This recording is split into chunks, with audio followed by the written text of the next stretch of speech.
నన్ను క్షమించు భాను, ఇదంతా నా తప్పే. అప్పుడు మూర్ఖత్వంతో ఆ నీలిమ మాటలు నమ్మి డబ్బుల కోసం కక్కుర్తిపడి నిన్ను ఎన్నో ఇబ్బందులు పెట్టాను. అవన్నీ తలుచుకుంటే ఇప్పుడు నా మీద నాకే అసహ్యం వేస్తుంది. చేసిన పాపం ఊరికినే పోతూ అని పెద్దమ్మ ఎన్నోసార్లు చెప్పేది. చాదస్తంతో పెద్దావిడ చెప్తున్న మాటల్లే అనుకున్నాను. కానీ అదేంటో ఇప్పుడు నాకు అర్థమవుతుంది. ఆ రోజు నేను చేసిన పాపమే ఈ రోజు శాపమే నన్ను వెంటాడుతుంది. పెళ్ళైన ఆడదాన్ని భర్త ద్వేషిస్తే ఎంత నరకంగా ఉంటుందో ఆ రోజు నాకు అర్థం కాలేదు. కార్తీక్ ని నిన్ను దూరం చేయాలని నేను చేసిన ప్రతి ప్రయత్నంలోనే నువ్వెంత బాధ అనుభవించావో ఇప్పుడు నాకు అర్థమైంది. అందుకే భాను, నేను చేసిన పాపానికి నువ్వు ఇబ్బంది పడకూడదు. నా వల్ల నీ కుటుంబంలో కలతలు రాకూడదు. మళ్ళీ నీ కుటుంబానికి నువ్వు దూరం కాకూడదు. ఈ పాపం నాది, ఈ శాపం నాది. అనుభవించాల్సింది నేనే. నా వల్ల నువ్వు పెదనాన్న, చివరికి రాము కూడా బాధపడుతుంటే చూస్తూ నేను తట్టుకోలేకపోతున్నాను. అందుకే మీకెవ్వరికి ఇబ్బంది కలిగించకూడదని, ఇక ఎప్పటికీ ఎవ్వరికీ నేను సమస్యను కాకూడదు అని ఇల్లు వదిలేసి బయటకొచ్చేశాను. నన్ను క్షమించు భాను, ఇది నిన్ను అవమానించినట్టు కాదు, నాకు నేను విధించుకుంటున్న శిక్ష.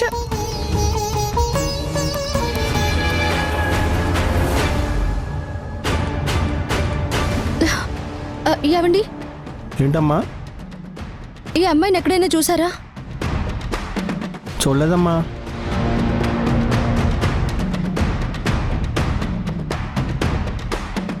బాబు చెప్పండి సార్. ఈ అమ్మాయిని ఎక్కడైనా చూసారయ్యా? చూడలేదు సార్. బాగా చూడండి అయ్యా. లేదు సార్, చూడలేదు సార్. లేదా భగవంతుడా, ఎక్కడని వెతకాలి, ఏమని వెతకాలి?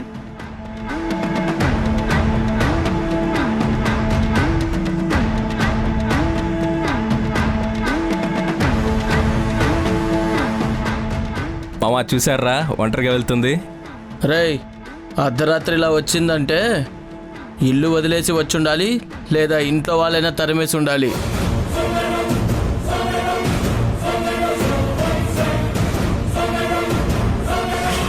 పాపం బాధలో ఉన్నట్టుందిరా, కళ్ళల్లో నీళ్లు కనపడుతున్నాయిగా. పదమామా, ఆ బాధను మనకు తీర్చేద్దాం, దగ్గరికి తీసుకుని ఓదార్చుదాం. అప్పుడు మనకి కావాల్సినన్ని ఇస్తుంది. ఆహా, అడిగితే ఒప్పుకుంటుందంటావా? అడిగితే ఒప్పుకునే మనిషి అయితే అర్ధరాత్రి ఇలా ఒంటరిగా ఎందుకు తిరుగుతుందిరా? ఒప్పుకోకపోయినా సరే ఒప్పిద్దాం, లేదంటే బలాత్కారం చేయడమే. లేదంటే ఉంది కదా. పదా.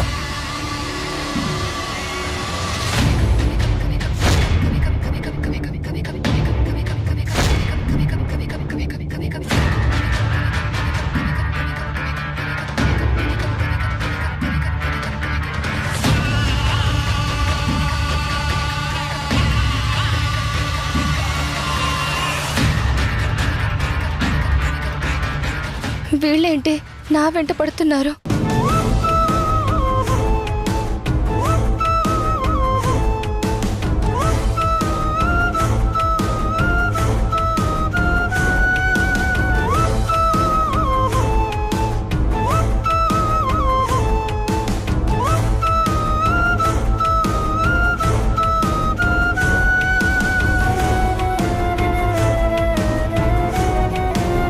ఒరే,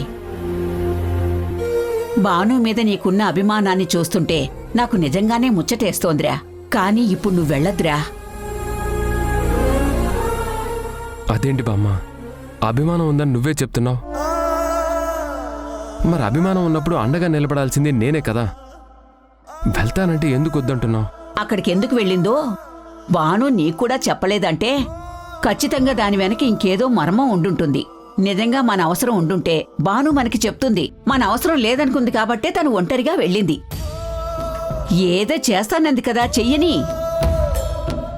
భార్య మాటకి విలువివ్వడమే కాదు, తను చేసే ప్రయత్నాన్ని గౌరవించడం కూడా భర్త ధర్మమే కదా. నువ్వెంత మంచివాడివో, బానుని ఎంతగా ప్రేమిస్తున్నావో బాను కూడా తెలుసురా. నీతో ఫోన్లో మాట్లాడలేకపోతున్నందుకు అక్కడ అది కూడా బాధపడుతూనే ఉంటుంది. అయినా రేపటికల్లా వస్తానంది కాబట్టి అంతవరకు ఎదురు చూడాలిరా. ముందే నువ్వు వెళ్ళావనుకో, అది తనని అవమానించినట్టే అనుకుంటుంది. ఆడదాని మనసు వెన్నలా ఉంటుందిరా, ప్రేమకి ఇట్టే కరిగిపోతుంది. అలాగే చిన్న పొరపాటు జరిగినా కూడా తట్టుకోవడానికి చాలా కష్టపడుతుంది. అందుకని బానుని బాధ పెట్టడం ఎందుకు? నా మాట వినరా, నువ్వెళ్ళొద్దు నాన్నా.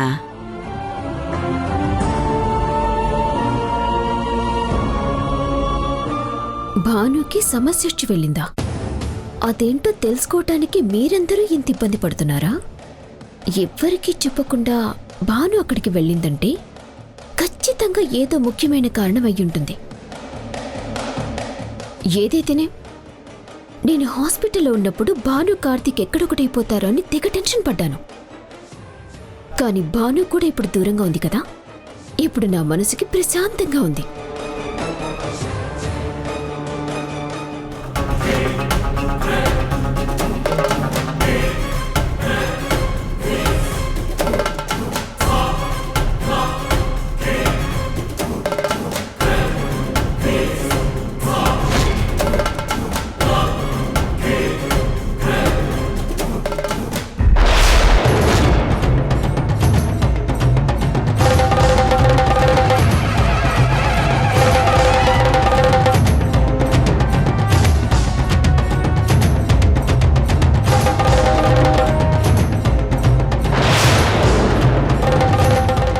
రేయ్, అది ఇక్కడెక్కడో దాక్కుని ఉంటుంది. ఖచ్చితంగా దాన్ని పట్టుకోవాలి. ఎంత దూరం పరిగెడుతుంది మావా? ఎంతైనా ఆడదు కదా. పరిగెట్టి పరిగెట్టి అలసిపోయి ఎక్కడో చోట దాక్కో ఉంటుంది. మన చేతికి దొరుకుతుంది కదా, అప్పుడు దాని సంగతి చూద్దాం.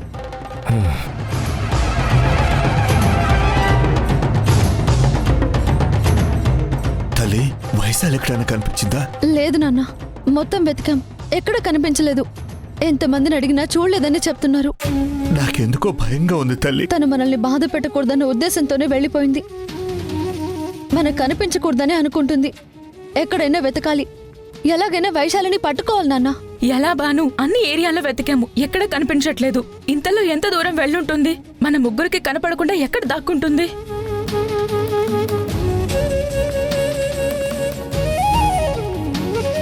తల్లి, అక్కడెవరో అబ్బాయిలు నిలబడి ఉన్నారు, వెళ్ళి అడుగుదాం. ఒరేయ్, వాళ్ళెవరో మన వైపు వస్తున్నారా? మనం అమ్మాయి కోసం వెతుకుతున్నామన్న డౌట్ వాళ్ళకి రాకూడదు. బాబు, ఈ ఫోటోలో ఉన్న అమ్మాయి మీరు ఎక్కడైనా చూసారా? చూడలేదండి. చూడలేదా? బాగా చూడు బాబు. లేదండి, మాకు ఎవరికి కనిపించలేదు. ఒకసారి చెప్తే అర్థం కదా, ఈ అమ్మాయిని మేము ఎక్కడ చూడలేదండి. ఇంతకీ ఈ అమ్మాయి ఎవరండి? మా అక్క అండి. తను బాధలో ఇంట్లోంచి బయటకు వచ్చేసింది. మేమంతా తన గురించే వెతుకుతున్నాము. అవునండి. బాబు, తను మీకు ఎక్కడైనా కనిపిస్తే కొంచెం మీరు నాకు ఫోన్ చేయండి బాబు. నా ఫోన్ నంబర్,